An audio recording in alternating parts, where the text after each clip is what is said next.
Hello, everyone. Welcome you all back to the prelims lecture series of Eternal IAS. And in today's lecture, we are going to see how another five set of questions are going to be important for the upcoming prelims exam. These questions are very much beneficial for the students who are preparing for upcoming because all of these questions are prepared from the current affairs sections going on, right? So whatever current affairs is in the present day, I am making questions from that. Like these are the five topics. Like recently, the Gyanpith Awards Puraskar they have been given. Next, Vasudev Balwant Phadke. Then Ocean Currents. This is the PYQ of UPSC. So we are going to practice that thing.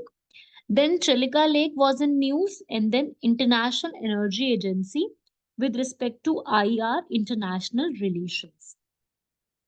So now we are going to see these five topics to be covered here. And you all have to write down in your notes whatever topics you are doing, whatever your pattern of studying is. These five topics are going to be very much beneficial for you. Here is the typing mistake. Agency spelling is AGEN.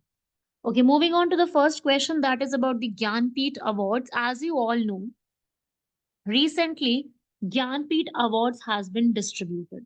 So a question has been formed with respect to the Gyanpith Awards. First statement is it is open only for Indian citizens. Second statement is English is not included in the language. Third, Indian literature, the entire contribution is being taken up. So recently, Gyanpith Selection Committee has announced that this presently 58th Gyanpith Award is being given to two persons. One is the Sanskrit scholar, that is Jagat Guru Ram Bhadracharya, and another one is the Urdu poet, which is Gulzar Saab. Okay, so this Gyanpith is the India's oldest and the highest literary award, and it is being given in English and Indian languages both. But it is not being given posthumously. So the second statement is totally wrong that in English is not included in the language. This is wrong. First is correct. This is open for Indian citizens only. Whereas third is also correct. You can see and read it from here. It is India's oldest, highest literary award given towards the contribution of literature, being presented by Bharatiya Gyanpith so that we can recognize whatever contributions they have done in the Indian literature. This Bharatiya Gyanpith has been established in 1944 by Sahu Shanti Prasad Jain and his wife Rama Jain. And that's how the headquarters are being shifted to New Delhi. And in this whole, whoever is the receiver, he will get 11 lakh of prize. Also, he will get the statue of Bagdevi and the Prashasti Patra. Presently, if I talk about the person who has been given this award, the person name is Gulzar. The real name is Sampuran Singh Kalra. And Gulzar Saab, you all know Gulzar Saab. He has written the Jai Ho song, and that Jai Ho song has received Oscar Award, Grammy Award. And Gulzar sir also received Sahitya Academy Award, Dada Saheb Phalke Award, National Film Awards, Padma Bhushan, right? So this is the main facts about the Gulzar Saab. Whereas if I talk about another scholar who has been given this award, that is Jagat Guru Ram Bhadracharya. He is also a spiritual leader, educator belonging from Uttar Pradesh. And he is also a founder of Tulsi Peeth of Chitrakoot, Madhya Pradesh. So these are the important facts which you have to remember regarding this. So I hope you all are being clear now with the facts of the complete Gyanpith. Moving on to the second question is about the Vasudev Balwant Phadke. Vasudev Balwant Phadke, who is also known as the father of Indian armed rebellion. Correct. Second statement is written totally correct. Whereas if I talk about the first statement, he was inspired by Dadabhai Naroji and Mahadev Govind Ranade. That is MG Ranaji. Both the statements are correct. Okay. Why I'm asking this question? Because on this particular date, 17 February, the birth anniversary, sorry, not birth, it's death anniversary of Balwant Vasudev Phadke was there. That's why this question is being asked. Okay. So that person has also like saw the 1957 revolt. That's why this person was against the British government, and he was threatening British government to get out from the Indian period. So he led an armed uprising against the British in 1870s. Okay, because in 1875 he led a group of large men so that India can be free from the British rule to get the Swaraj self rule. This person was belonging from Maharashtra farming community, and he believed in Swaraj only.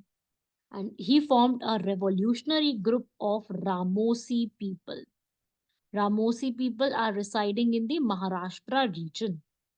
Okay, so he was a radical leader. He was not a radical leader of INC. And he was also not a critic of Gandhian struggle, because this question has already been asked by UPSC in the CAPF examination. Okay, so that's why this question can be asked in your upcoming prelims as well regarding to Vasudev Balwant Phadke. Okay, let's move on to the third question as well. You can read the important topics or important content from here also. I told you already that he took the lectures of MG Ranade. He was very much inspired from Dadabhai Nehruji. Dadabhai Nehruji was also known as the grand old man of India, right? Phadke, along with the Lakshman Indrapukar and Vaman Bhave, they started the Pune Native Institution, and this Pune Native Institution was later renamed as Maharashtra Education Society, right? And presently, this society is now running so many schools and colleges in India. Okay, everyone, you all got my point. Moving on to the next question. This is the PYQ. This is not related to the current affairs. This is the PYQ question. So let us see this question. It is saying that the fishing grounds, where you will find the fishing grounds in the world, the best fishing grounds in the world. So if I talk about especially fishing grounds of the world, so the best fishing ground or the place which is like better for the fishing ground are the fishing ground where warm and cold ocean currents meet. Wherever you will find that there is a warm and ocean currents are meeting, then okay. And if I talk about the best fishing ground in the world, that is the Northwest Pacific region. The complete Northwest Pacific region is the, you have to remember. And if I talk about some of the major fishing grounds of the world, like for your knowledge, then it is Northwest Pacific region, Northeast region also, some of the areas of Northeast and Southeast also, West Central also. There are some of the reasons here. Okay, so this was the PYQ, not very much related to the current affairs. Moving on to the fourth question. It is with reference to the Chilika Lake. I hope you all know about the Chilika Lake, and recently Chilika Lake was in news, so that's why I'm asking the question from this topic. Chilika Lake is one of the largest lakes of India. As you all know this thing. It is India's largest brackish water lake and second largest in the world. And it is where? It is in Odisha. In Odisha, it is spread along the three districts. It is very important. Which districts? Ganjam, Puri, and Khurda. And this region is ecologically very significant, and it is considering very good for the migratory birds of India. And it is India's first designated Ramsar site in 1981. When? 1981, first designated site. Largest brackish water lake, estuarine character is also there in the east coast of India, that means Odisha. First Ramsar site as well, denoted in 1981. So both of the statements written are correct. Okay. And what is the current affairs here? Recently, Fishing cat survey has been done in the Chilika Lake. What? Fishing cat survey. And it reveals that this lake has 176 fishing cats presently. And fishing cat is one of the state animal of West Bengal. So now, fishing cat's ambassador is the Chilika Lake. Getting my point? So this is the facts about the Chilika Lake, Asia's largest, world's second largest lagoon. In 1981, Chilika Lake has been the first wetland site Ramsar site. And here you will find the Irrawaddy dolphins, like the type of dolphin we find in India. One of this is Irrawaddy dolphin. Then you will find a Nalabana island here, which is forest of reeds. In this area, you will find Kalijai temple located on the island in the Chalika lake. And you will find so many birds which are originating or migrating from different parts of the world like Caspian Sea, Lake Baikal, the deepest lake, Aral Sea, Russia, Kyrgyz, Mongolia, Southeast Asia, Ladakh, right? And this the birds find a vast mud field and abundant fish stock here. That's why they move. Okay, so yeah, what you have to remember the name of the islands. One is Nalabana Island, Kalijai Islands. These are the more important islands here which you have to remember. Where is it located? In the three areas Puri, Khurda, and Ganjam in the state of Odisha. And it is the largest brackish water lagoon in India which has an estuarine character, right? And this complete Chilika Lake, it has a pear shape structure.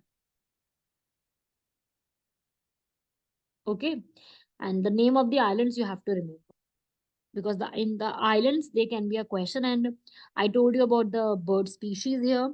It is a great, it is a home to the large population of greater flamingos as well. Okay, so I hope you all are very much clear with the Chilika Lake facts. These are the important facts which UPSC can ask in the examination. Only these are enough. Same as that, we're moving over to the last question of the series, that is the International Energy Agency. I hope you all have heard about that. So, my question from you is, who all are the members of International Energy Agency?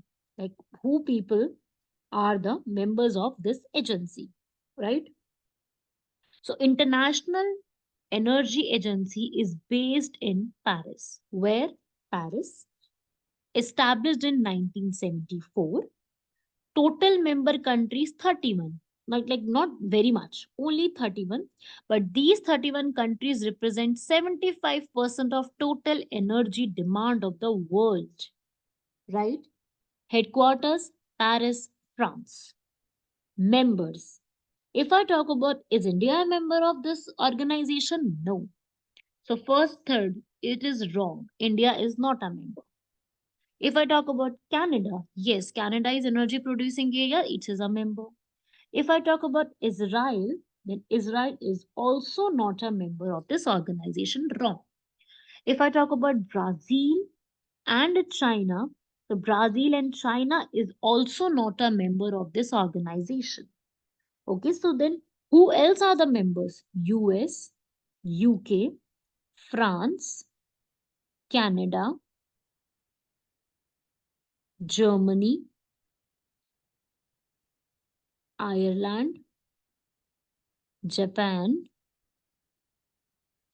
Italy, Spain, Portugal. Most of them are belonging from the European region. Then here comes up Russia is not a member. Okay, Russia is not a member. Greece, Estonia, Lithuania. Latvia is not a member. Lithuania is there, Latvia is not there. Belgium, Norway, Poland, New Zealand, Australia, Austria. Okay, so these are the members. Official languages English. Okay, so this is all you have to remember about the International Energy Agency, because recently it was in news because of the promotion of renewable energy and doing so much in the area of energy. So that's why I was thinking to have a question from this topic so that it will help you in promoting this topic. Okay, so write down these facts, and I will meet you all in the next lecture with another set of 5 questions. Till then, do these questions. Thank you everyone. Jai Hind.